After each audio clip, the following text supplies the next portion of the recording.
Boa tarde, pessoal. Obrigado pela presença. Bom, pessoal, o nosso primeiro painel, né, do horário vespertino, o painel, o título é Atualizações Regulatórias sobre UDI e Eudamed em Dispositivos Médicos. Né. Então, esse painel abordará as principais atualizações regulatórias relacionadas ao CIUD, e a gente vai trazer alguns dados relativos à Eudamed, destacando seus impactos para o setor de dispositivos médicos. Serão discutidas as obrigações regulatórias, prazos, desafios de implementação e a importância da rastreabilidade para a vigilância pós-comercialização. Esse tema é essencial para garantir a conformidade regulatória, transparência e segurança no mercado da saúde. Então, agora eu gostaria de chamar ao palco Paulo Ferreira. Ele é assessor da Gerência Geral de Tecnologia de Produtos para a Saúde, né, GTPS, servidor da agência desde 2014, possui experiência em inteligência regulatória, avaliação de resultados e ciência de dados aplicada à regulação. É mestre em física pela Universidade Federal de Juiz de Fora.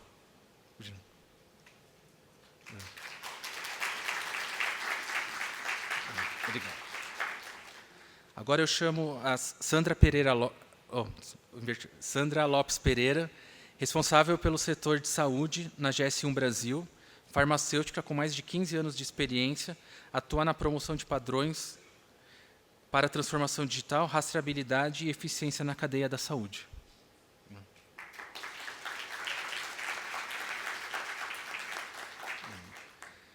Também agora eu chamo Bruno Bianchetti, especialista sênior de transformação regulatória na Boston Scientific, engenheiro biomédico com MBA pela FGV, atua em dados, automação e a aplicada à regulação com participação em projetos da Anvisa e iniciativas da ABMED.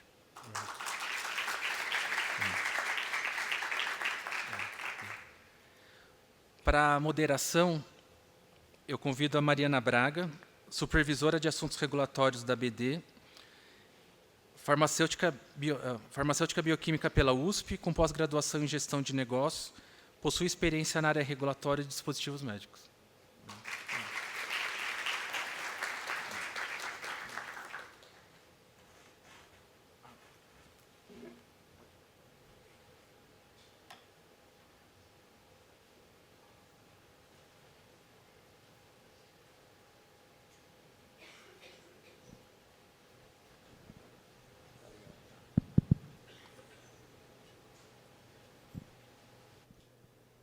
Bem, boa tarde a todos. Agradeço ao Márcio pela apresentação, agradeço também a oportunidade aqui de trazer o tema do UDI para esse momento importante aqui com o setor regulado. Esse tema é muito caro aí para a Anvisa, e não só para a Anvisa, mas também a gente observa que é um tema por as principais autoridades regulatórias aí, no nosso planeta. Hoje, então, o nosso tema é o CIUD, especificamente, né? Eu trouxe uma apresentação aqui, certamente a nossa grande novidade regulatória aqui no UDI é a própria base de dados da Anvisa, então, o Sistema de Identificação Única de Dispositivo, como foi batizado. Então, nesse projeto, a minha parte aqui, que começou há mais ou menos 2 anos atrás, foi dar apoio nas questões mais específicas de desenvolvimento. Depois evoluiu também para os temas regulatórios específicos e esclarecimento de dúvida, atendimento de dúvida e tudo mais. Junto do Olavo, um colega nosso muito querido lá da Anvisa, e eu e ele ajudamos então a Vivian a carregar a tocha aí do desenvolvimento desse sistema. E, de fato, ela foi a grande líder desse desenvolvimento, e sem ela a gente não estaria aqui hoje falando sobre o CIUD. Bom, dito isso, a gente tem aqui hoje a primeira apresentação em que não farei nenhuma fala sobre nenhuma questão básica de UDI, mas sim a gente vai só focar temas novos.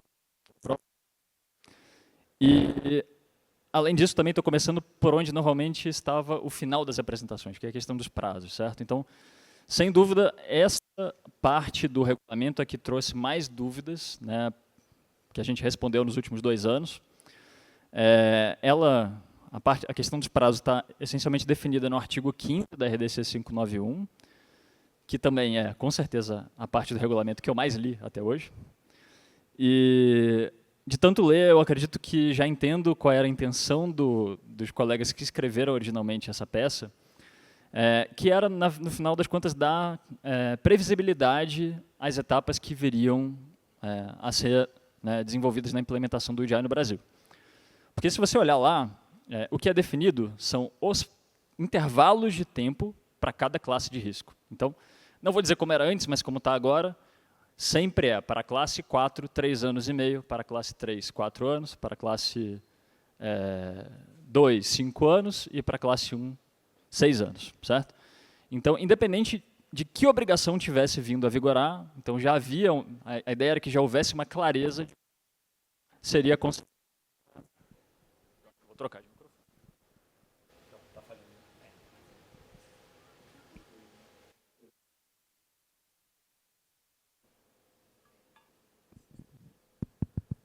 Oi?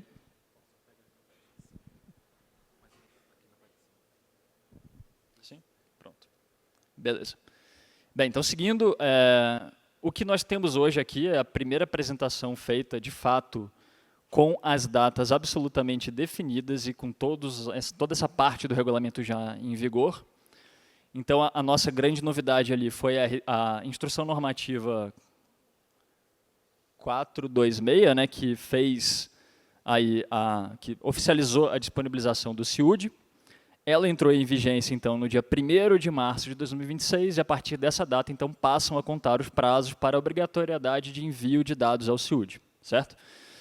Então, como eu falei antes, 3 anos e meio, 4 anos, 5, 6 anos. E aí a gente conta, e as datas estão todas aqui. A gente tem aquelas questões originais, né, as primeiras obrigações, que eram a atribuição e a posição do UDI, e para elas é importante a gente lembrar que já estão vigentes aqui para a classe de risco 4 e 3. Né? E janeiro do ano que vem, então, virá a obrigatoriedade de aposição para a classe de risco 2. Bom.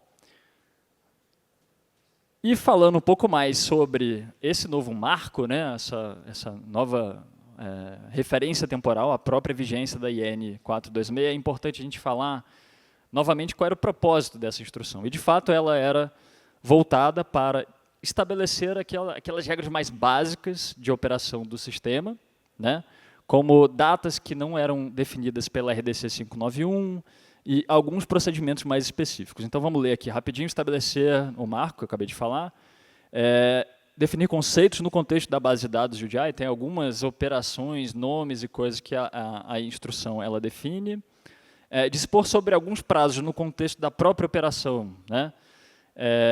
E, por outro lado, não era propósito fugir ao tema da operação da base de dados UDI. Então, a gente não traria nenhuma modificação no cenário com relação à posição, regras sobre produtos, nada disso. Então, eu trouxe aqui alguns destaques, né, da IN 426 e também estou aproveitando aqui para comentar algumas coisas que mudaram, especificamente ali no primeiro item, quanto ao prazo de carência. Não sei se os senhores já estão familiarizados, né? Mas quando há submissão de dados ao CIUD, assim como ocorre em outras jurisdições, a gente concede, então, um prazo de carência, em outros, né, em inglês costuma ser referido como grace period, no qual os dados UDI podem ser corrigidos. É importante notar que se trata de correção, e não um prazo concedido para alterações de fato que sejam observadas no produto. É claro que é improvável que, até 60 dias depois de submeter os dados UDI para a base, haja de fato uma alteração no produto. Mas caso haja, essa alteração não se enquadra nessa hipótese. Então, deveria de fato ser emitido um novo UDI-DI, caso seja uma alteração que traga essa necessidade. Bom. Então, originalmente, no texto da CP, que foi editada, CP 1313 de 2025, a gente tinha proposto um prazo de carência de 15 dias. Esse prazo já era o dobro do que é, por exemplo, praticado nos Estados Unidos, né, pelo FDA, que é um prazo de 7 dias, mais que o dobro. E a gente resolveu, então, estendê-lo para 60 dias. Né? Na consulta pública, a gente recebeu várias contribuições pedindo para que fosse aumentado para 30 dias, e nós estendemos, então, para o dobro do que estava sendo solicitado, 60 dias. Há alguns outros prazos que eu gostaria de destacar lá na IN.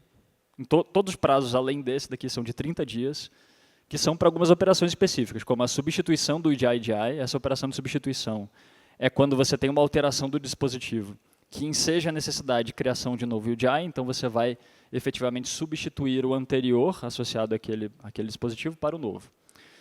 A operação de transferência de titularidade, ela enseja a necessidade da sucessora transmitir os dados, né, associados ao seu novo registro, e esse prazo também é de 30 dias.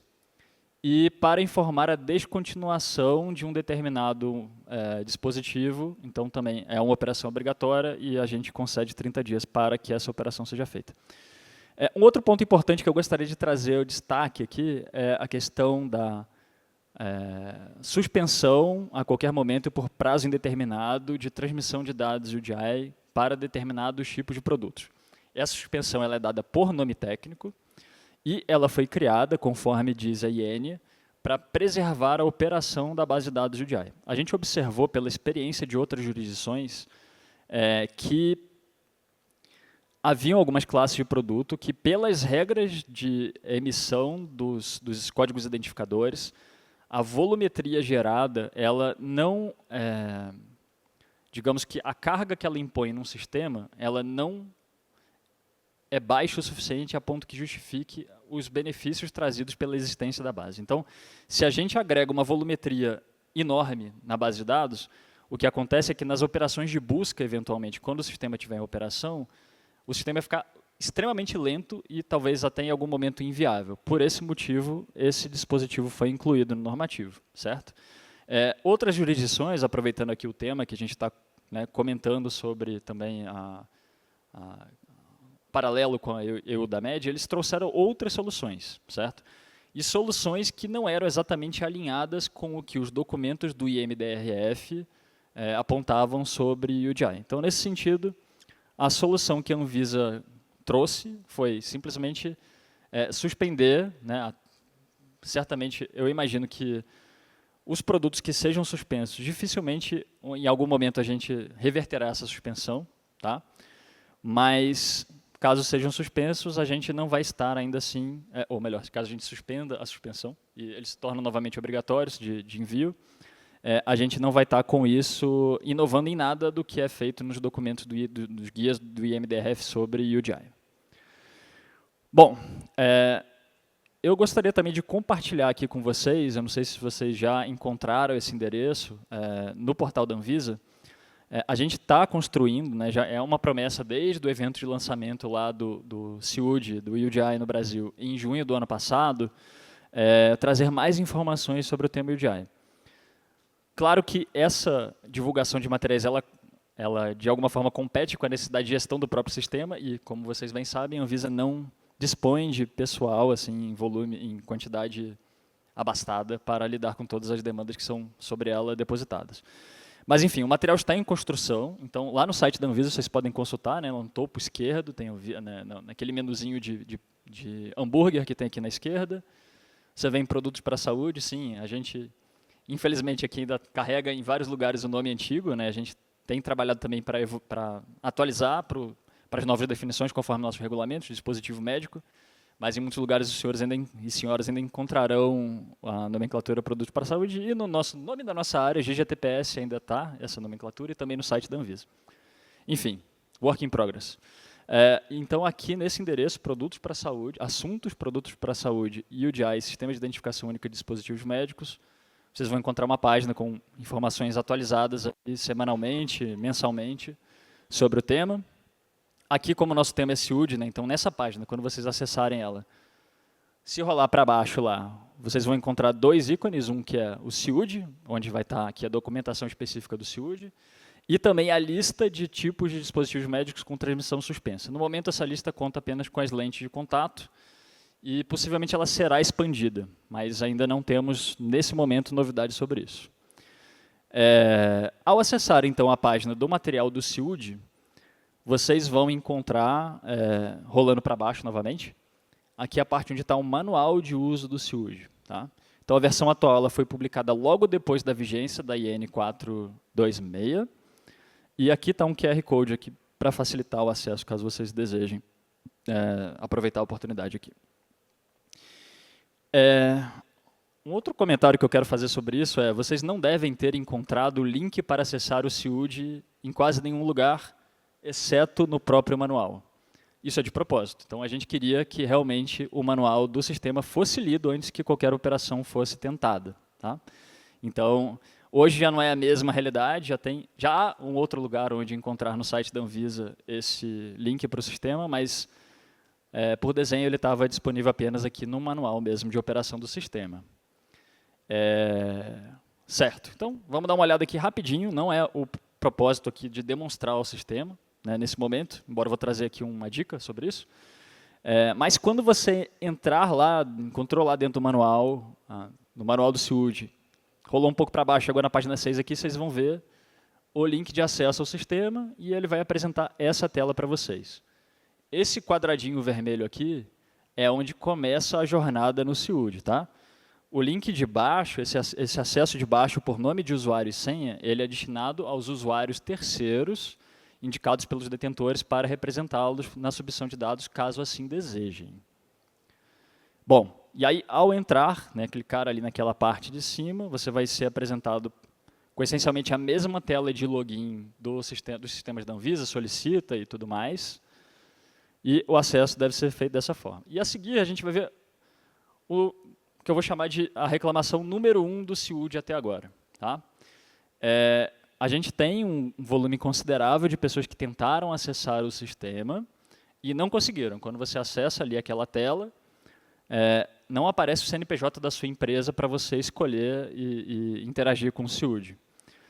Isso é porque uma mudança ocorreu na Anvisa entre o começo e o final do desenvolvimento do CIUD, que é o novo cadastro Anvisa. Então, para que você possa, de fato, agora acessar o CIUD, primeiro, você tem que ir, caso você não tenha conseguido daquela forma, né, você precisa ir, então, aqui na página do cadastro da Anvisa e adicionar o perfil, né, de usuário, ou usuário que for fazer o acesso, para esse tipo de perfil aqui, ó, SysUDI, tá? Gestor de Registro UDI. Então, vocês vejam, né, não está chamado aqui de CIUD, porque isso daqui, curiosidade, era o nome que a equipe de desenvolvimento do sistema deu ao sistema quando ele estava sendo criado. Tá? Então, SysUD, mas por bem a gente resolveu trocar esse nome, porque parecia Sisudo, né? Então não faz sentido manter um negócio desse. Aí a gente trocou para CIUD, foi feita uma votação e prevaleceu aquela sigla, aquele nome. Bom, quanto ao que não é o propósito dessa apresentação, infelizmente que a gente não tem tempo, a demonstração de uso do sistema, vocês podem acessar esse QR Code aqui, que tem esse trecho, aqui a partir da hora 4h37 e 5 segundos do evento de lançamento do CIUD, onde está publicado no YouTube, né, e ali a gente fez uma demonstração das telas e das operações do sistema. Então, acho que é um material importante e útil. Tá? Bem, quanto aos problemas encontrados e as ações corretivas adotadas no CIUD. Então, como eu já comentei, a gente teve...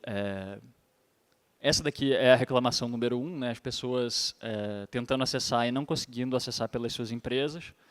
De fato, há um problema, inclusive, no manual de operação do sistema, porque lá a gente diz que o contexto de acesso é exatamente o mesmo do solicita, que é como nós definimos mesmo nos requisitos do sistema, porém, a Anvisa evoluiu ali seus parâmetros de segurança de operação de TI. Nessa evolução, nosso pedido se tornou incompatível com as novas políticas, e aí foi necessário, então, a criação daquele perfil no novo cadastro Anvisa. Tem uma parte também que eu acabei não chamando a atenção quando eu mostrei a página lá do CIUD, que apresenta os manuais e tudo mais, tem em negrito bem grande aqui escrito: atenção, aguarde a nova versão do manual M2M para operações em lote / massa. Porque a funcionalidade já está, de fato, disponível, estava desde o primeiro dia. Porém, nós observamos, né, quando nós fizemos outras intervenções aqui no CIUD, já foram mais de 10 intervenções de correção, mas nenhuma delas resultou em disponibilidade do sistema, que eu acho que é uma vitória razoável, a gente está feliz com isso. Mas a gente observou que algumas regras de negócio na operação de lote não estavam funcionando conforme estavam na última oportunidade de teste. Portanto, a gente não atualizou ainda o manual propositalmente, tá? para evitar. As correções já foram aplicadas, elas foram aplicadas nessa semana, mas a gente ainda precisa testar melhor, e aí assim que tiver concluído esses testes, a gente vai trazer uma nova versão aqui do manual para a operação machine to machine. Outros problemas que nós tivemos, menores, aqui com o código GMDN, né, a gente teve uma parada do serviço de atualização dos códigos, então nós recebemos pelo menos 2 reclamações de empresas que tentaram enviar seus dados UDI já voluntariamente, que a gente também entende que é algo muito valioso, a gente cada submissão que a gente recebe, a gente fica muito feliz já de ter empresas preocupadas em alimentar o sistema. Mas, enfim, o serviço parou e a empresa foi procurar um determinado código que já existia na base de GMDN e ainda não estava disponível no SIUD. Então, foi um caso de manutenção que a gente teve. Teve uma questão de atualização dos termos de copyright do GMDN também, porque eles vêm sendo vitimados aí por aquela questão de ataques de IA para roubar código e prestar serviço com propriedade intelectual deles. E aí, de acordo com o nosso acordo de cooperação, a gente fez a atualização lá dos legal notices deles. Tá? Outro problema que vem se manifestando, que está em correção, é que para dispositivos de classe de risco 1 e 2, na hora que você vai lá na primeira tela e você coloca o número da autorização lá, vem um alerta de o seu produto está vencido, mesmo sendo classe de risco 1 e 2, que obviamente não tem vencimento. Isso pode ser ignorado, é uma questão de sujeira em base de dados e um detalhe ali no SIUD que não foi adequado corretamente, mas também já está sendo corrigido. E, por fim, a gente teve uma outra modificação que é importante de ser mencionada, que é na aba de características do dispositivo, a associação entre os campos rotulado como dispositivo de uso único e dispositivo passivo de reutilização. Antes, esses campos eles eram dependentes. Se você marcava sim em um, o outro virava não, e vice-versa. E aí foi detectada uma incompatibilidade, que foi acolhida pela GVIT, né, pela área de produto diagnóstico in vitro, quanto a alguns tipos de produto em que eles consideraram que era adequado o preenchimento negativo nos 2 campos. Então, esse ajuste já foi executado. Então, por exemplo, agora para os reagentes de produto diagnóstico in vitro, você pode vir aqui, rotulado como dispositivo de uso único, não, porque não é. E dispositivo passivo de reutilização, não também, porque não é exatamente reutilização, é outra coisa. Então, agora esse campo foi corrigido. E, como eu mencionei, já houveram outros problemas de menor impacto que foram corrigidos nesse período. Agora a gente tem uma grande novidade, que eu não sei se os senhores tiveram a oportunidade de observar. O nosso sistema de consultas agora tem o campo para a busca de UDI-DI. Tá? Então, na parte lá do consulta, vocês podem acessar aí quando quiserem. Na parte de informações regulatórias apareceu uma nova opção aqui, que é o UDI-DI. Então, todos os dados que já foram submetidos e publicados ao SIUD já podem ser consultados. Nós já temos mais de 1.100 submissões recebidas, com um total de 0 reclamações de indisponibilidade ou falha na submissão, o que também a gente entende que até agora vem sendo uma vitória razoável. Sim. E agora um breve resgate histórico, né? A gente, quando construiu o SIUD, pela maneira como a construção foi feita e pelo apoio que nós tivemos, né, da cadeia gerencial da Anvisa, a gente pôde conduzir o desenvolvimento do sistema com vários, que a gente chamou de pilotos. Né? Então, a cada funcionalidade importante que foi adicionada no sistema, a gente teve um pool de empresas convidadas, né, e elas fizeram o teste. Né? Foram 10, no final 11 empresas que foram convidadas, e elas testaram cada uma das etapas. Então, lá em maio de 2024, a gente teve um primeiro piloto, em novembro de 2024, a gente teve um segundo piloto, em fevereiro de 2025, a gente teve um terceiro piloto, e em agosto de 2025, nós tivemos o último, né, que foi, de fato, a transmissão máquina a máquina, que era a etapa mais difícil para ser testada, porque envolvia maiores custos aí pelos participantes. E, por sorte, nós tivemos 2 participantes aí que toparam participar, a quem nós somos muito gratos, né, porque tudo isso daqui, eu acho que foi determinante para a gente conseguir esses resultados até agora, eu diria promissores, né, sem grandes problemas. Nós tivemos alguns problemas aí, é claro, mas o sistema nunca parou, né, nunca a gente teve nada grave acontecendo com o SIUD nesses 3 meses aí quase de operação. Bom, e agora, mais chegando no final da apresentação, eu queria trazer alguns alertas sobre o UDI. Né? O primeiro deles é quanto ao próprio processo de registro, ou alteração de registro de dispositivos, né? Então, a gente está observando, nesse processo de dispositivos de classe de risco 3 e 4, para os quais agora já é obrigatório que o UDI conste na rotulagem, né? já deve ter um código atribuído, ele tem que estar na rotulagem, que não há previsão nos campos, né, desses artefatos do dossiê para o campo de UDI. Então, a conduta que está sendo adotada pela GGTPS, eu até roubei esse slide do nosso colega Anderson, da GEquipe, é que, caso haja nenhum motivo para fazer exigência naquele pleito, a gente envia um ofício, né, orientando que o suporte da UDI deve estar previsto na rotulagem. Porém, caso haja algum motivo para fazer exigência no pleito, esse também se tornará um item de exigência. Tá? Então, a apresentação dos elementos de rotulagem com a previsão para o UDI. Por fim, o último alerta, essa daqui talvez seja a maior fonte ou melhor, o maior tema do qual a gente respondeu o protocolo de atendimento no período aí, somado ao dos prazos, é essa afirmação que é extremamente importante ser observada. Não existe dispensa de UDI para nenhum dispositivo em nenhum caso, certo? A RDC 591 ela flexibiliza a questão de aposição de UDI em alguns casos, ou seja, naquelas embalagens do ponto de venda de dispositivos destinados exclusivamente ao público leigo, que são isentos de prescrição. Você pode não ter o UDI PI nessa embalagem do ponto de venda. Tem algumas questões de fatores limitantes espaciais, né, de afetação, que podem afetar a segurança, ou são realmente tecnologicamente inviáveis de serem incluídos ali nos packages dos dispositivos, mas isso não configura nenhum tipo de dispensa ao UDI. O UDI e o PI devem existir de qualquer forma para todo dispositivo e eles devem constar em todos os casos do sistema de gestão de qualidade da empresa. Tá? Então, e também do lado da IN 426, ela dispensa o envio, no caso ela cria aquela lista de dispensa de envio de UDI para os produtos que a volumetria possivelmente quebrasse a operação da base de dados UDI. Isso não dispensa que esses dados existam no sistema de gestão da qualidade da empresa, certo? Então, é algo que a gente precisa trazer aqui. Bom, e aqui eu queria aproveitar esse slide, né, que é um outro slide comum de outras apresentações, para trazer algumas ponderações quanto possíveis diferenças em outras jurisdições.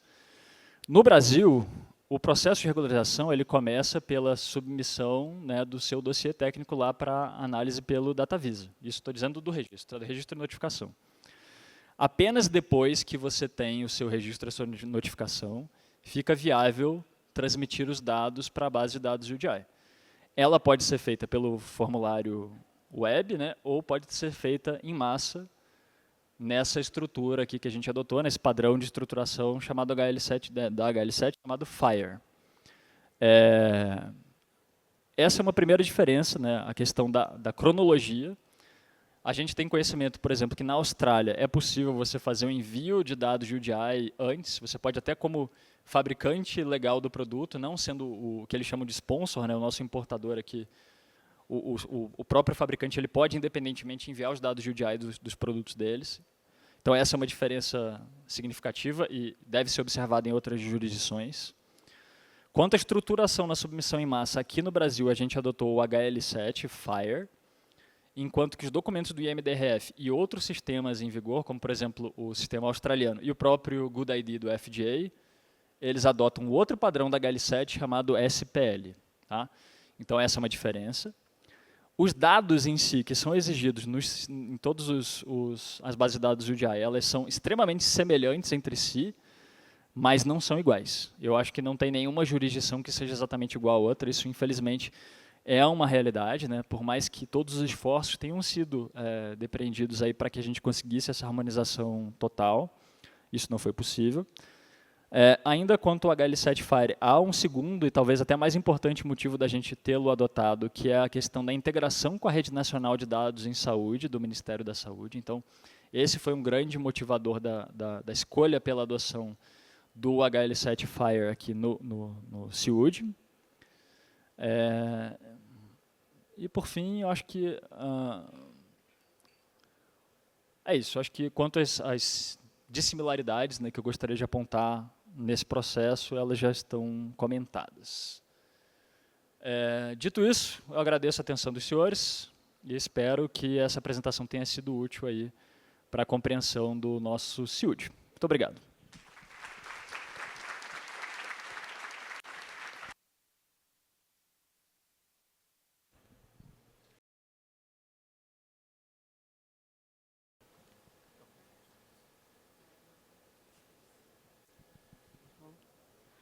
Olá, gente, boa tarde.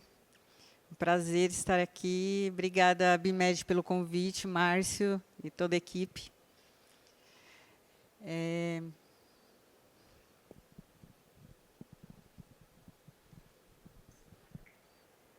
Eu passando já é o meu, né? Ok. Ok. Eu vou voltar um pouco, né? Não vou falar sobre CIUD, vou voltar um pouquinho antes do assunto do Paulo, falar sobre o IDI na prática, né, já que a GS1 esteve presente junto com outras associações para fazer mesmo com que essa RDC na prática desse certo, e a gente está vendo que realmente está vindo para contribuir, né, está dando certo, está deixando o Brasil em conformidade com outros mercados e chegando no principal motivo, objetivo, que é a questão da rastreabilidade em medical device. Aqui eu trago algumas etiquetas, né, de produtos antes do UDI. Deixa eu só ver onde. Aqui vocês podem ver, são etiquetas antigas e pode ser que ainda estejam no mercado para aqueles produtos que ainda não têm a obrigatoriedade, né, de a implementação de UDI. Você vê que aqui cada empresa tinha sua forma de fazer o seu controle, né, seu controle interno. Então, aqui, essa empresa, a referência dela tinha aqui 5 dígitos. Aqui, essa outra empresa colocava o 100/832/070. Data de validade também, aqui, ó, 2024, 0102. Aqui, essa empresa aqui colocava só apenas o ano e o mês. Então, uma variedade de forma de identificação. Então, assim, para o ambiente interno da empresa, isso funciona muito bem. Mas quando você vai pensar numa cadeia logística em outras empresas e até para o mercado internacional, fica complicado ter um sistema que saiba ler, né, cada identificação dessa. Aqui eu destacando aqui o que eu acabei de falar, né, cada um com o seu tipo de referência. Então, cada um de um jeito, de um formato diferente.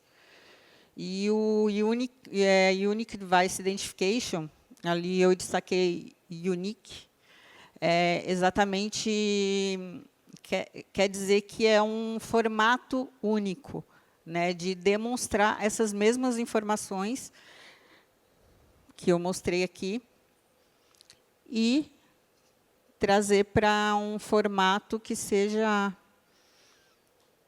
padronizado. Então, o que mudou aqui, né?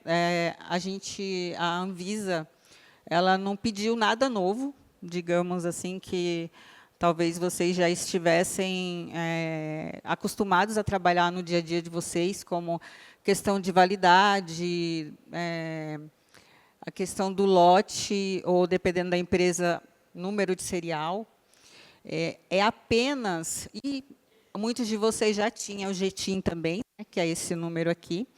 Então, o que a UDI trouxe foi uma forma de juntar essas informações e padronizar para que elas possam ser entendidas, né? Não só passadas adiante, mas entendidas, compreendidas pelos sistemas, por pessoas, seja a empresa X, YZ aqui no Brasil, ou como pode ser uma empresa que fique lá no Japão. Enfim, facilitou a vida aí. Então, o UDI é sobre isso, né? Padronizar esses dados e, assim, trazer uma harmonização para toda a cadeia. E, assim, a informação consiga chegar de uma forma muito mais fácil, de forma correta, e que seja mais segura, né, para o paciente, que é essa grande preocupação, e que traga realmente uma rastreabilidade aí mais efetiva. Então, só explicando quem é a GS1, né? A GS1 é uma associação, é uma entidade global. Ela está presente em 150 países. Aqui no Brasil, a gente tem mais de 61 mil associados. Ela existe há 53 anos, nasceu nos Estados Unidos, e aqui no Brasil há 43. Então, ela é bastante importante na questão da economia, porque ela traz esse padrão de linguagem, e assim facilita as transações comerciais, enfim. Muita gente não conhece a GS1, mas conhece o código de barras.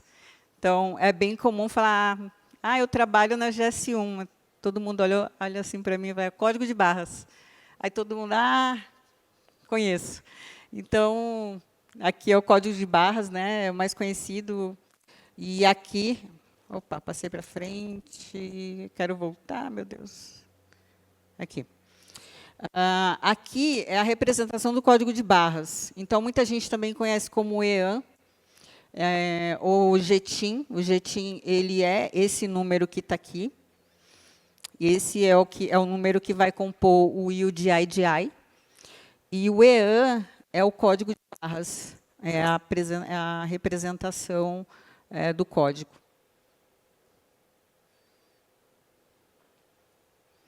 Então, como criar o UDI, né, segundo os padrões da GS1? Então, é mais uma questão de equivalência mesmo entre o sistema UDI e o sistema da GS1, uma questão de nomenclatura, né? Como eu falei, não houve a invenção de nada, tudo já existia e foram só dados nomes e uma padronização, uma harmonização à questão de identificação do produto. Então, aqui o DI, padrões GS1, o DI, que fala, é o GTIM, né?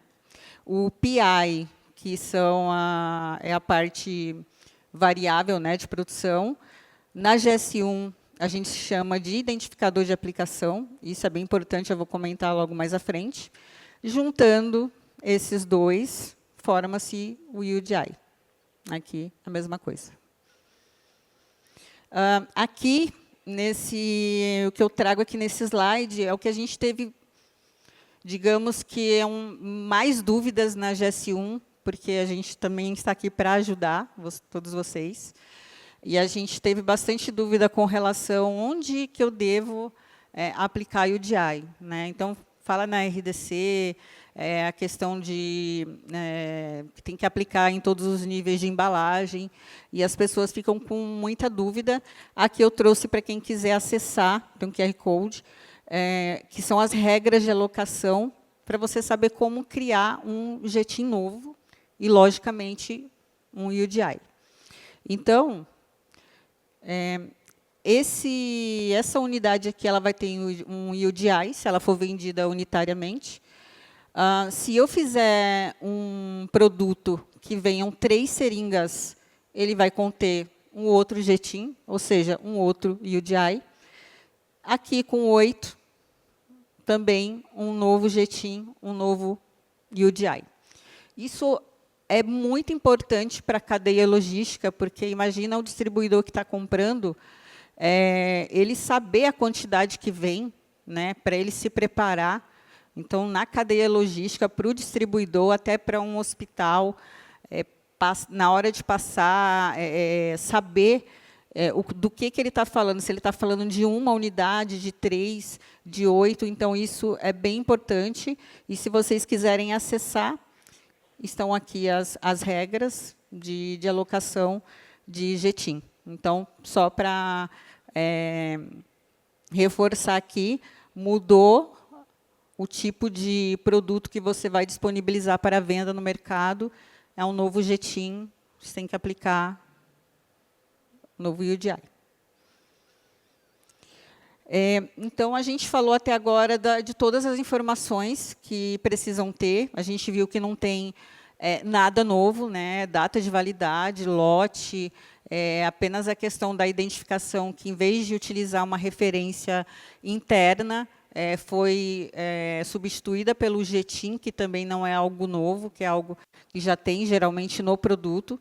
Então, vocês, organizando essas informações no ERP de vocês, no sistema de gestão de qualidade,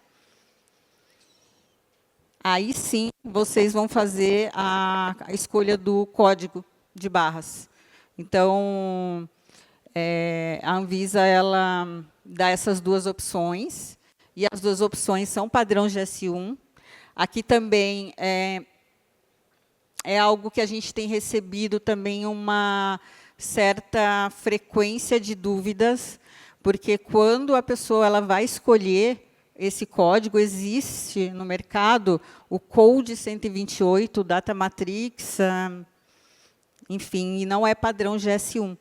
Então, quando chega num ponto de leitura, realmente não vai ler, o sistema não vai ler, porque não está no padrão.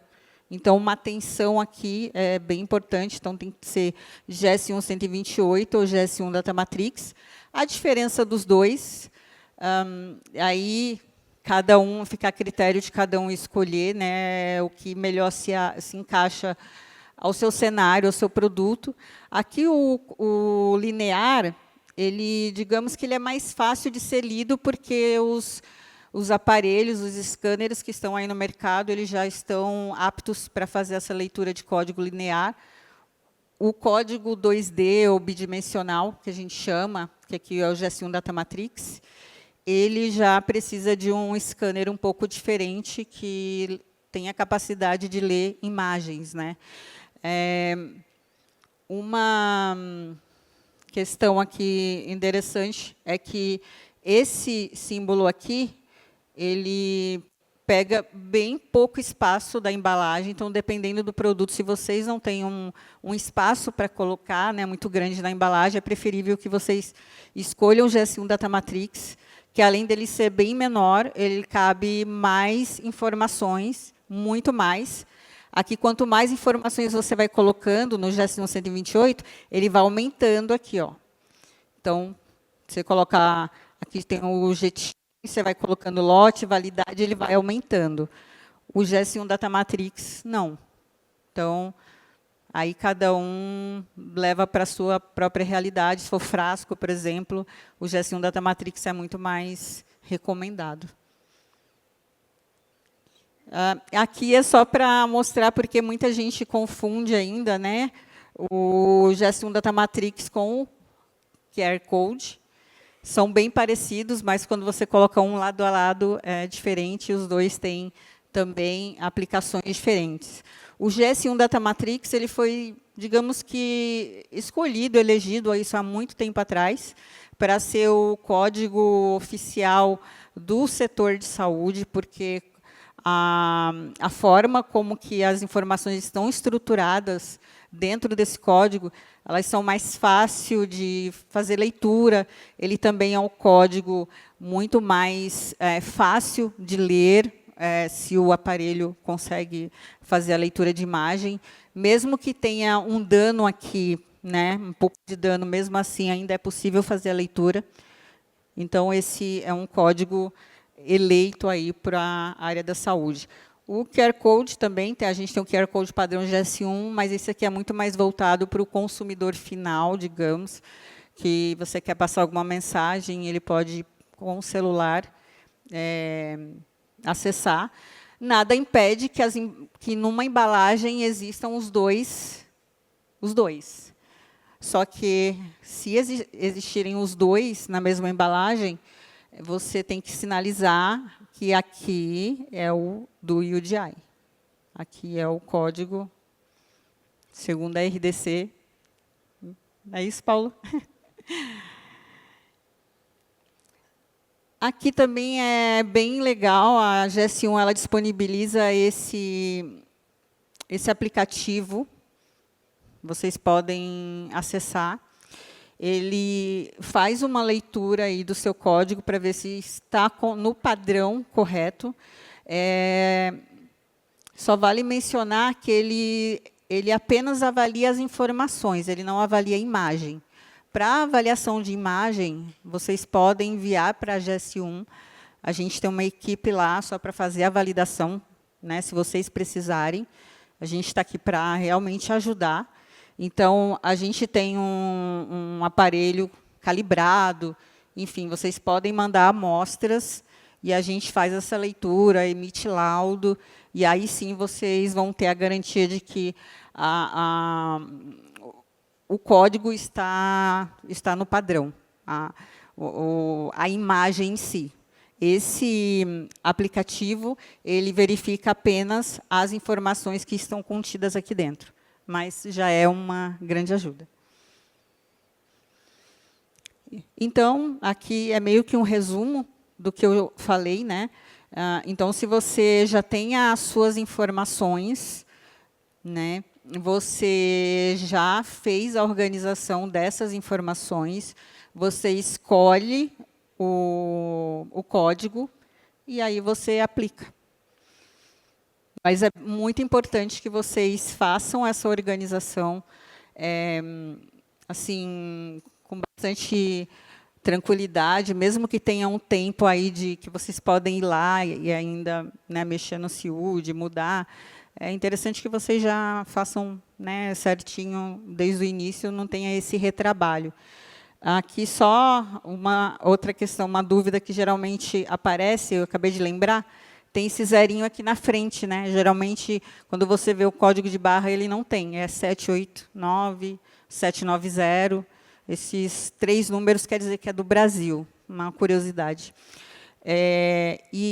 Mas é um padrão ter 14 dígitos. Então, se vier um produto de fora, que é GTIN com 8 ou com 12, vai completar com 0 à esquerda. E aí é literalmente aquela frase que a gente fala, né, o 0 à esquerda, não serve de nada, mas assim, é só para completar mesmo o espaço. Mas é uma dúvida bastante recorrente. Aqui, só para vocês terem uma noção da aplicação de UDI no mundo. Então, para vocês verem a importância, né, do UDI aqui sendo aplicado aqui no Brasil, coloca o Brasil aí no mercado internacional. Então, é um benefício, né, a gente não vê o UDI com mais uma obrigatoriedade, mais alguma coisa, uma obrigação que a Anvisa. Não, a gente está padronizando para facilitar a rastreabilidade, trazer mais segurança e também para a gente ficar de acordo com o que está acontecendo no mundo, né? Ficar conforme o mercado global e as empresas aqui brasileiras, indústrias, poderem exportar seus produtos, enfim. Aqui, eu não vou entrar muito no detalhe, não é esse o objetivo, mas é só para vocês saberem que o CIUD aqui no Brasil, o Paulo falou aqui, nos Estados Unidos é o Good ID, aprendi, e na Europa, Eudamed, existem outros, por exemplo, a Suíça tem o próprio, enfim, mas esses são os principais. Aqui, só para fazer uma breve comparação, falar um pouquinho do Eudamed. Eudamed, inclusive, está começando no final desse mês agora, de maio, vai ser obrigatório colocar todas as informações lá na plataforma deles. E a grande diferença do Eudamed, o Eudamed ele é uma plataforma muito mais complexa, né? São 6 módulos e o DI é apenas um desses módulos. Então, tem o módulo dos atores da cadeia logística, tem o módulo do regulatório, tem o módulo fiscal também. Então, eles vão usar essa plataforma Eudamed para centralizar tudo que tem a ver com o dispositivo médico em uma plataforma apenas. Então, é uma plataforma bastante complexa. Digamos que a nossa esteja mais parecida com o Good ID, é a mais antiga aqui de todas, né? Mesmo assim, ela é um pouquinho mais complexa, podemos considerar, até do que o CIUD, por enquanto. E é isso, eu coloquei aqui algumas informações para vocês verem que a CIUD, o Brasil não inventou do nada, é algo que o mundo inteiro está fazendo, né? Começou nos Estados Unidos, a FDA começou, enfim, Eudamed e outros países têm a sua plataforma, e o Brasil agora também. Então, a mensagem final é que, com o UDI, com o CIUD, a gente está realmente avançando nessa questão da rastreabilidade, que é muito importante, principalmente para essa nossa área da saúde. É extremamente fundamental que tenha uma rastreabilidade do produto, desde a origem até o... Afinal, a gente trata de vidas, né? Então, a rastreabilidade deixa de ser algo... digamos que só de ser detalhe, mas algo realmente que vem para trazer uma segurança para as pessoas. Aqui os canais de contato, caso vocês precisem de algum apoio. A gente também está com um stand aqui na Hospitalar. O pessoal pode ajudar vocês com esse assunto. E é isso. Obrigada, gente. Prazer, boa feira para vocês.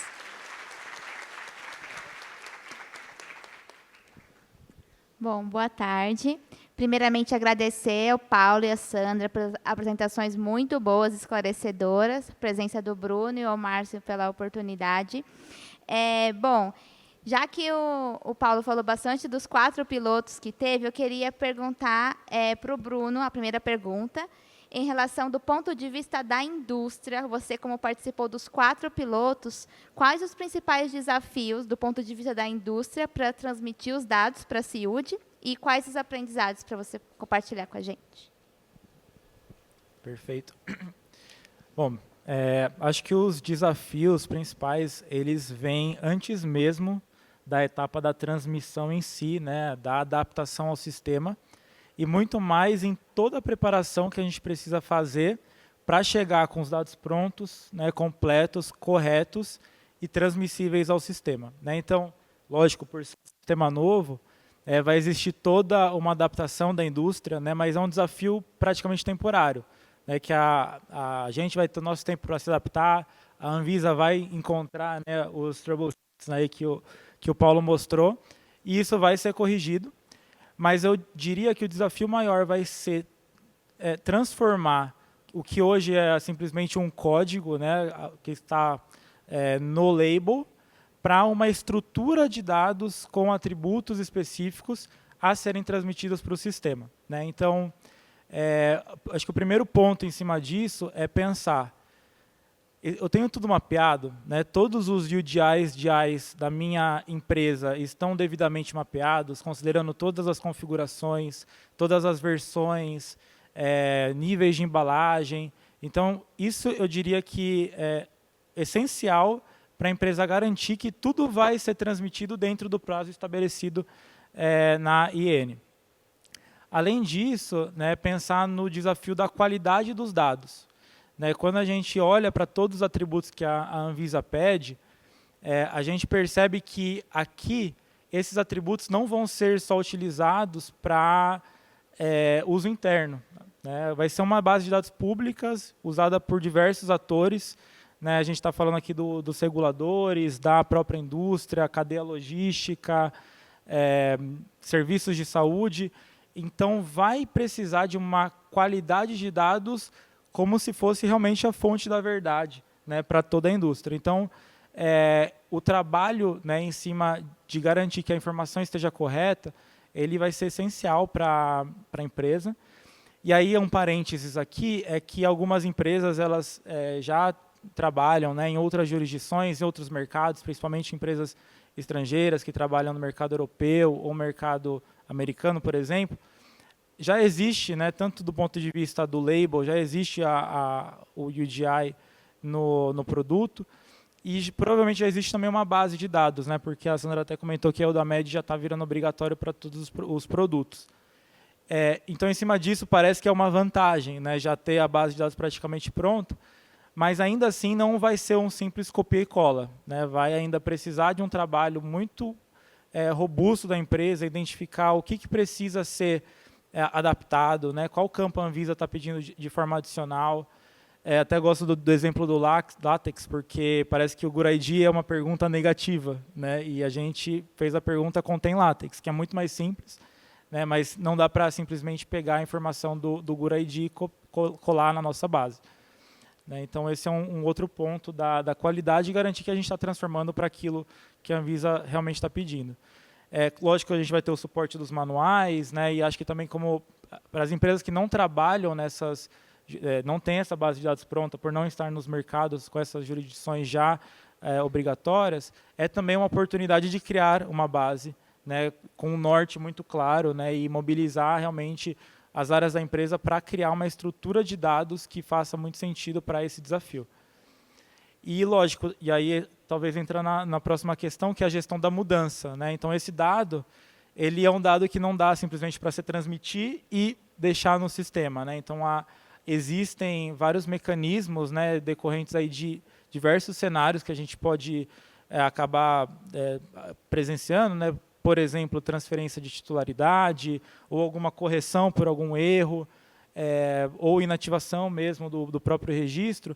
Tudo isso vai precisar fazer parte do processo da empresa. Né? Então, provavelmente, ali a empresa vai ter que ter os mecanismos de checklist pós-aprovação, vai ter que ter uma linha específica para entender se existe algum impacto no sistema, né? no CIUD. E aí, sim, acho que a gente entra na questão da transmissão em si, né? Porque até o momento eu falei muito da preparação. E esse é o trabalho realmente que eu entendo talvez o mais desafiador. Mas do ponto de vista da transmissão, ainda a gente vai ter o desafio do machine to machine, né? Que eu diria que é um mundo muito novo para regulatórios. Eu gosto quando o Paulo traz os termos, né? A transmissão FIRE, né? A linguagem XML, JSON. Imagino que, né, para o mundo regulatório isso é muito novo. Então, aqui vai ser realmente uma oportunidade da gente começar a se conectar já com as equipes de TI, equipes de qualidade, provavelmente parceiros externos, eventualmente times globais, para realmente criar uma estrutura que possa ter, de fato, uma validação, né, trilhas de reconciliação, né, uma série de fatores que, para muitas pessoas, imagino, seja muito novo. Né? E aí, quando a gente pensa no ponto de vista prático, a gente ainda vai ter a possibilidade de fazer a transmissão via interface, né, via website, mas falando em escala, né, para empresas com milhares de UPNs, como é o caso da minha empresa, realmente não vai dar para transmitir um por um, e aí esse trabalho de machine to machine ele vai ser extremamente importante, né, e aí acho que é o desafio que provavelmente a gente vai precisar encarar nos próximos anos como preparação também. E aí acho que fechando assim um pouco de aprendizado dos pilotos, o que eu diria é que acho que é um momento para as empresas aproveitarem e amadurecerem de fato como elas trabalham com dados regulatórios. A gente está falando aqui realmente de uma informação que vai mudar de fato, né, como a gente se comunica, né, vai ser uma nova língua entre indústria, entre os reguladores, cadeia logística, né, serviços de saúde, para no final acabar impactando positivamente a segurança do paciente. Então, sendo algo mandatório, mas com esse valor também acho que é muito mais fácil mobilizar todas as áreas da empresa para realmente elevar esse nível de maturidade dentro da companhia e começar a ter essa linguagem que é a linguagem que o CIUD vai requerer de todo mundo. Né? Eu diria que são esses os principais pontos. Legal, muito obrigada. E aí, construindo um pouco do que a gente conversou sobre correções que vão sendo necessárias ali, a Eudamed, assim como a CIUD, a Eudamed ficou aí disponível há alguns anos para transmissão voluntária. E agora que está chegando perto do prazo da obrigatoriedade, os fabricantes estão relatando aí dificuldades. A gente sabe que no Brasil, a gente espera que o maior volume de transmissão vai ocorrer mais perto do prazo legal. E aí eu queria saber, assim, da Anvisa, como que a agência se prepara para implementar as correções que forem, dos problemas que vão sendo detectados durante a fase voluntária. Mas antes de passar a palavra para o Paulo, eu queria pedir para o Márcio e para o Bruno comentarem, fazendo um paralelo com a do INPE, né, que foi um sistema em que a Anvisa colocou no ar e foi precisando de correções no meio do caminho.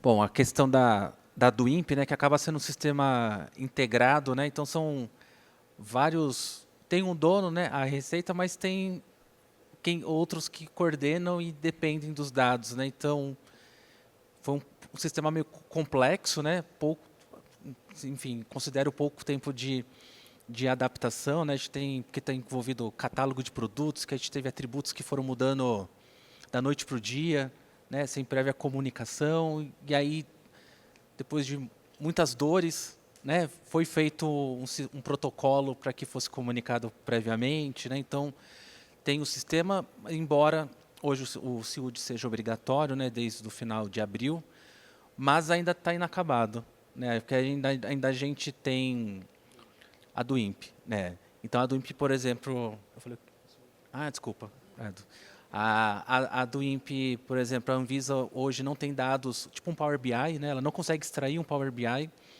da do INPE, né? Então ela não consegue ver quais são os principais motivos de exigências, quanto tempo está aberto, está fechado, enfim, porque ela tem que clicar um por um para entender quanto tem, né? E também até mesmo procedimentos, né? Então, depósito especial, entreposto aduaneiro, enfim, são várias coisas que são adequações, né? Que depende, e aí é uma coisa que a gente vê que agora aqui no CIUD, né, vocês fizeram correções significativas e não teve não teve a parada, né, a suspensão do sistema como a gente tem enfrentado na do INPE, né. Só que agora na do INPE a gente não tem volta, só tem a do INPE para usar, né. E também tem a questão, teve problemas de parametrização, onde o sistema começou a colocar todo mundo no amarelo. Então são dores, assim, foi uma pequena avalanche, né? E aproveito o gancho para sexta-feira às 14h, teremos o painel sobre do INPE com a presença da Elisa Bocchia, né, gerente da GCPAF, para trazer também essas atualizações. Eu diria talvez a principal diferença entre a questão do CIUD com a do INPE é a previsibilidade da questão dos campos, né?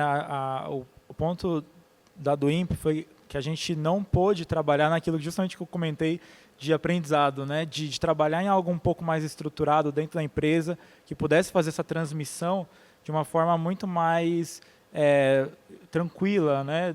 E eu sinto que para o UDI, né, para o CIUD, é muito diferente, porque a gente sabe exatamente quais são os campos, né? Já tem um manual com praticamente 3 anos de antecedência para a primeira classe de risco, né? E, então isso ajuda bastante preparação da empresa, nessa estruturação, né? Houveram várias alterações, né, no meio do INPE, que acabaram prejudicando um pouco disso, né, desse trabalho interno que a empresa fazia, e a gente não conseguiu usar a do INPE como uma oportunidade para melhorar, de fato, a forma como a gente mapeia aqueles campos.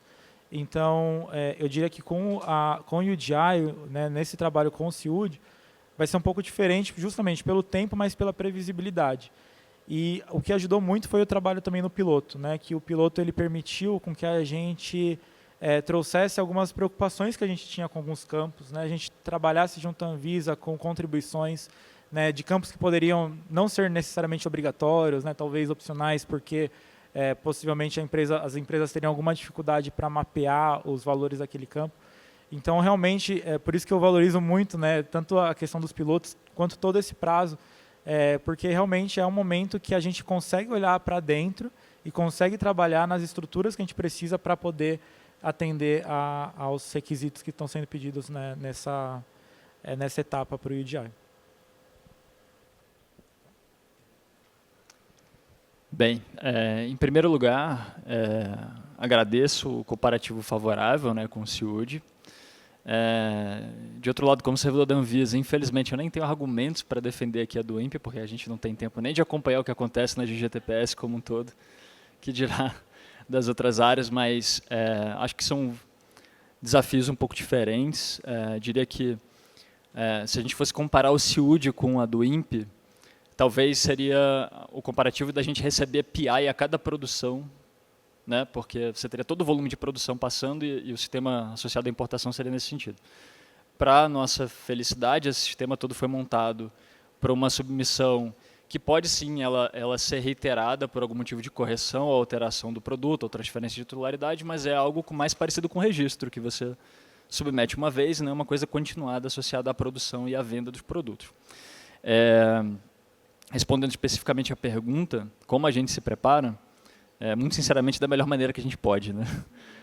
Diante dos recursos, da natureza, da maneira como os sistemas são desenvolvidos na administração.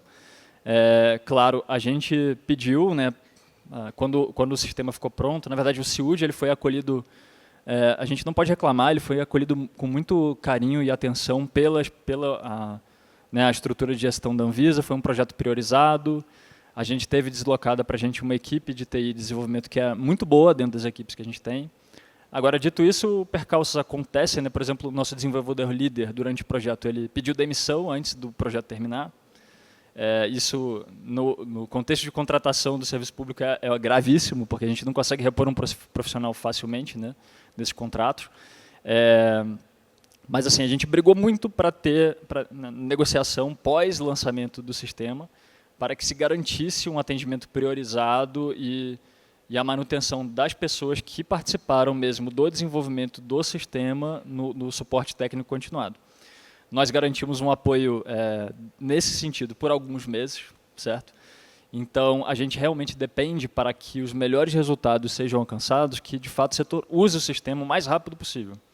Quanto mais rápido a gente encontrar qualquer erro, mais fácil a gente garantir que eles serão corrigidos rapidamente, né? Se você olha para os outros sistemas da Anvisa, e de novo, não é aqui uma crítica à agência, de fato, a natureza do serviço público é a maneira como a gente lida com os recursos escassos. A gente não tem esse volume de correção de sistema nos outros sistemas tão rapidamente, certo? Então, se não for uma coisa realmente crítica como é a do INPE, as correções não são feitas tão rapidamente quanto elas têm sido feitas no CIUD. Então, voltando, a gente se preparou da melhor maneira que nos foi possível. É claro que a gente tem até um ditado lá na GTPS, né, que quando falta o Paulo, a gente chama o José, que é meu segundo nome para esse problema, porque de fato a gente falta gente, então muita coisa a gente gostaria que já tivesse no ar, mas ainda não está, ou as correções a gente gostaria de ter feito mais rápido, mas ainda não saíram. Junto desse projeto, temos outros projetos de TI muito importantes acontecendo, como os novos certificados de dispositivos médicos, que eu imagino que vocês tenham tido contato, que migraram para o Solicita, agora são validáveis, estão disponíveis em outras línguas, enfim. Uma série de evoluções aí de outras naturezas que a gente tenta trazer para melhorar o ambiente regulatório. E, de novo, falta José e Gonçalves e Ferreira, todo mundo está faltando ali. E aí, bem, eu acho que eu toquei bem aí na questão das correções. Qualquer correção crítica vai ser atacada de forma, né, urgente nesses próximos meses, mas no longo prazo, né, de fato, como a gente observa, chegando perto do fim dos prazos é que vem os grandes volumes, e lá provavelmente a gente não vai ter um suporte tão próximo como a gente está tendo agora, mas o compromisso da Anvisa seguirá em manter, né, a entrega dos serviços que ela presta à sociedade. Então, é o que eu tenho a dizer sobre isso. Tá bom, muito obrigada. Eu queria passar a próxima pergunta para a Sandra, em relação àquela tabela que você compara, né, um pouco da Eublamed com a CIUD, um pouco da sua vivência com os clientes. Quais os principais desafios os fabricantes relataram na transmissão dos dados para a Eublamed, que eventualmente pode ser um aprendizado aqui para o Brasil?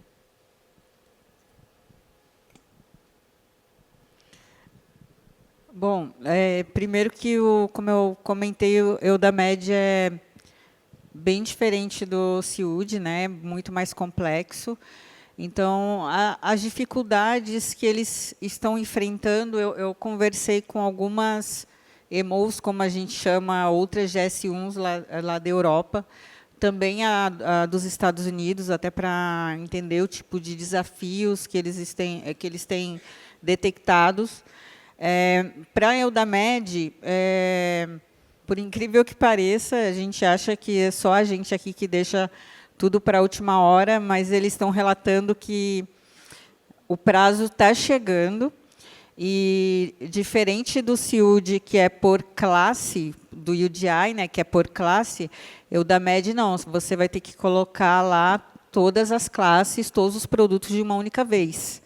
Então, esse é um dos desafios que as indústrias têm relatado. Mesmo assim, eles estão muito cautelosos em começar a alimentar o sistema, apesar de que ficou aí muito tempo.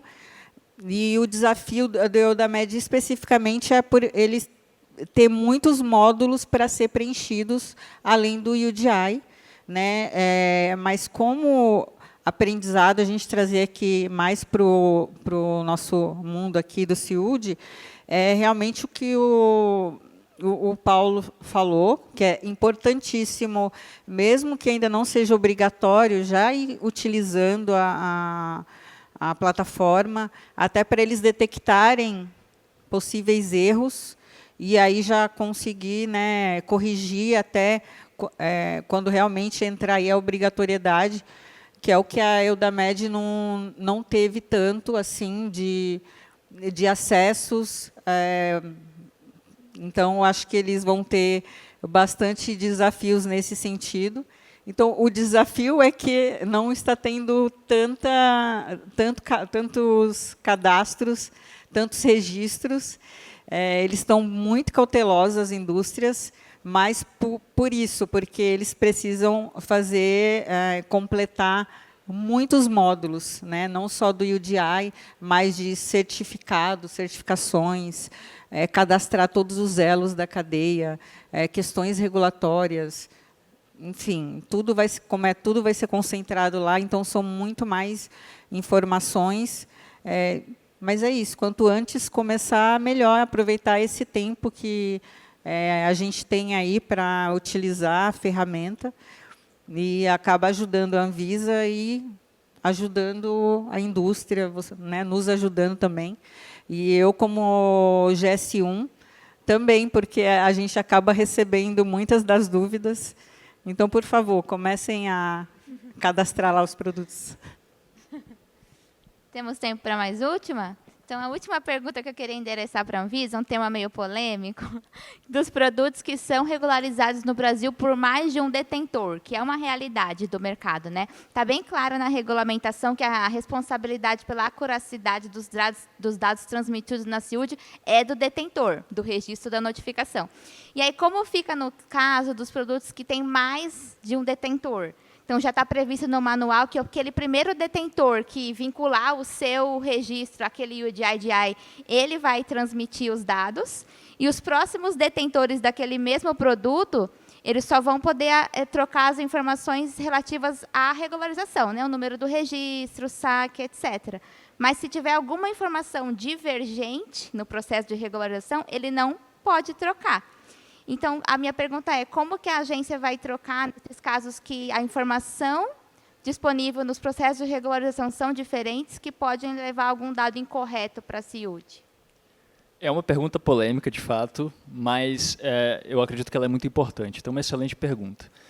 Em primeiro lugar, a gente sabe que talvez não seja a solução ideal, mas era a única solução possível diante da maneira como a gente tem esses dados e da natureza do mercado brasileiro. Isso acontece também em outras jurisdições, né? Na Austrália a gente sabe que isso acontece. O exemplo da Austrália eu fico dando porque a gente tem uma proximidade boa com eles, a gente teve demonstrações com o sistema, a gente sempre fala com eles sobre os nossos sistemas de UDI, então acaba sendo um paralelo bacana para a gente aqui na Anvisa. Mas a gente espera que haja uma coordenação boa entre o fabricante legal e os importadores, né? inclusive para escolher quem vai ser o primeiro a enviar. Mas a gente, da Anvisa, não tem como realmente controlar isso, é a natureza do mercado. Havendo essa coordenação, então, se um segundo observar que tem algo de errado, ele deveria apontar então para o seu fabricante legal e todo mundo conversar e fazer aquela correção. De novo, a gente aumentou para 60 dias o prazo de ajuste dos dados após a publicação, né? Então, é um período muito maior do que em qualquer outra jurisdição para esse ajuste de dados. E em não havendo essa cooperação, não há, de fato, um mecanismo direto para que um segundo ou terceiro faça um ajuste. Mas o caminho das denúncias está sempre aberto. E a Anvisa, do lado dela, como gestora do sistema, tem aí a habilidade de fazer qualquer ajuste, de fazer qualquer ação própria do regulador sobre o caso. Então, essa é a melhor solução que a gente pode encontrar para coordenar essa dinâmica. Enfim, vamos ver como o sistema vai se comportar, né? Se a gente vai receber denúncias, se essa coordenação vai funcionar, mas aí a gente vai acompanhando. Muito obrigada. Por nada. Bom, queria agradecer Paulo, Sandra, Bruno, Mari, pela participação, pela presença, né? Acho que foi muito legal, muito bom, né, para o público a gente saber como que está o UDI, né, a base técnica também, que é algo que eu sempre recebo, né, de algumas associadas dúvidas sobre qual código usar, enfim, algumas situações específicas da produção do código, né. Assim, e Bruno, obrigado pela compartilhar a experiência, né, e a ABMed aqui já participa, né, e discute o UDI desde os primórdios, né? A Mariana e o Bruno são coordenadores do GT de UDI, então eles sempre estão ali à frente passando atualizações, tal. A gente teve no passado com a GS1 também, né? Teve algumas palestras e tudo mais. Com a Anvisa nem se fala, né? A gente fala, Paulo e a época Vivian, né? Sempre os dois passando também atualizações, participando de eventos da ABMed, né? Enfim, então é algo recorrente, então também recomendo que todo mundo teste o sistema, valide os seus sistemas, o sistema da Anvisa. É um ponto também que a gente sempre vai estar ali trazendo novas atualizações, discutindo, coletando dúvidas, né, do setor regulado, né, para que a gente possa discutir. Em breve a gente estamos discutindo uma parceria com a GS1 também para a gente publicar alguns materiais técnicos, algumas coisas, que aí também a gente vai ouvir as nossas associadas para entender do que vocês precisam, do que o mercado precisa para que a gente possa alinhar. Então, de certa forma, a gente está trabalhando em todos os lados, né? E aí, então, pessoal, eu queria agradecer a presença de todos e obrigado.